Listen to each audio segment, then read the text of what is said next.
If you're a child of the 1980s or earlier, or just an avid movie watcher, then there's a great possibility that you have a somewhat irrational fear of sinking in a pit of quicksand. For years, quicksand has been a common catastrophe for characters in film and television, such as The Princess Bride, Indiana Jones and the Kingdom of the Crystal Skull, and I Love Lucy. While this gag may provide any city dweller with some exotic tension, is quicksand actually a crisis we should prepare for? Today on the Infographics Show, we'll uncover the dangers of quicksand and the best ways to escape if you find yourself in that slippery situation. Unfortunately for some adventure lovers, very few of these movies and TV examples can actually stand up against scientific scrutiny. It's common to see a scene with a character panicked, thrashing, screaming, and sinking, oftentimes drowning, completely submerged by the muddy ground. Like in the case of Sheriff Denver Kid in the 1978 western Hot Lead and Cold Feet, where only his hat remained on the surface. If there are so many on-screen portrayals of death or near-death experiences by quicksand,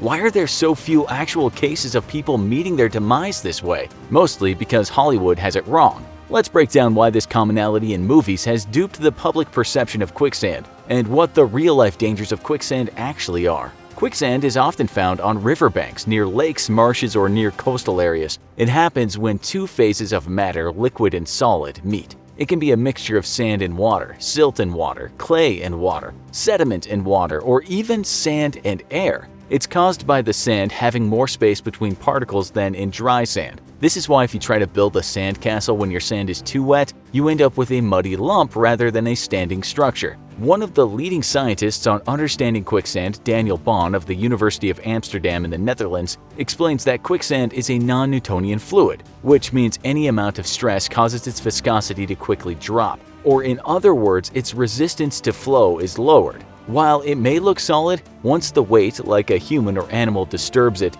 this allows for more liquid to flow in, diminishing friction, and then it loses its ability to act as a solid, which is why you sink. When limbs are moved underneath the surface, the movement creates a vacuum pressure which sinks you deeper and requires a lot more effort to move through. This vacuum effect is something you may have experienced when stepping into certain consistencies of mud that pulls your shoe off. While you might be scared if you find yourself suddenly sinking into the earth, don't panic too hard. Continued movements like flailing or swimming keeps the mixture more like a liquid, causing you to sink. When you stop flailing and you start saying your final goodbyes, crying or screaming, you may realize you've actually stopped sinking. This is all due to basic physics. The average human has a density of about 1 gram per milliliter, while the average density of quicksand is about 2 grams per milliliter. So you'd only sink halfway even if you did everything wrong. This is because your legs are quite dense, but the lungs in your torso are buoyant enough to keep you out of serious trouble. This means that the Hollywood depiction of people getting sucked into quicksand and drowning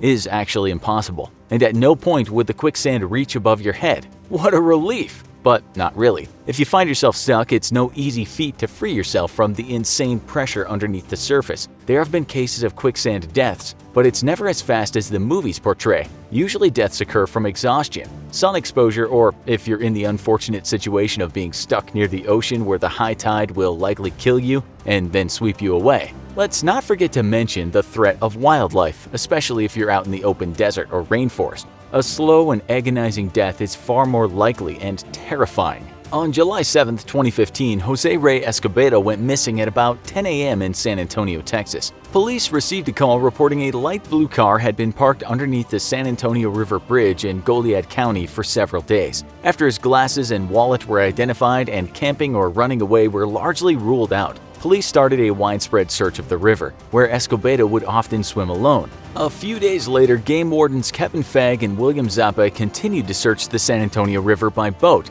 after a helicopter was unsuccessful in locating him from above. What they found was Escobedo's body lodged in quicksand, face down just 350 yards upstream from the bridge where he parked his car. While his true cause of death was never released to public reports, the river was higher that day due to an increased rain, and it's likely that he drowned after being trapped in quicksand. Another interesting factor in Bond's study was how intense the pressure is underneath the surface. He concluded that to pull a foot out of quicksand at a rate of 1 centimeter per second would require the same force needed to lift a medium-sized car. So unless you're a superhero or have a party of friends who aren't stuck, it's likely impossible that you'll be able to free yourself by pulling yourself out. Those who get stuck for hours or even a whole day will likely suffer permanent nerve damage, chest pain, or potentially lose an entire limb due to the high amounts of pressure on the body's lower half. So, what do you do if you find yourself knees, waist, or chest deep in this unforgiving substance? The first thing any expert will tell you is don't panic. Call for help if possible, but it's not a strong strategy to have a friend reach over and try to pull you out,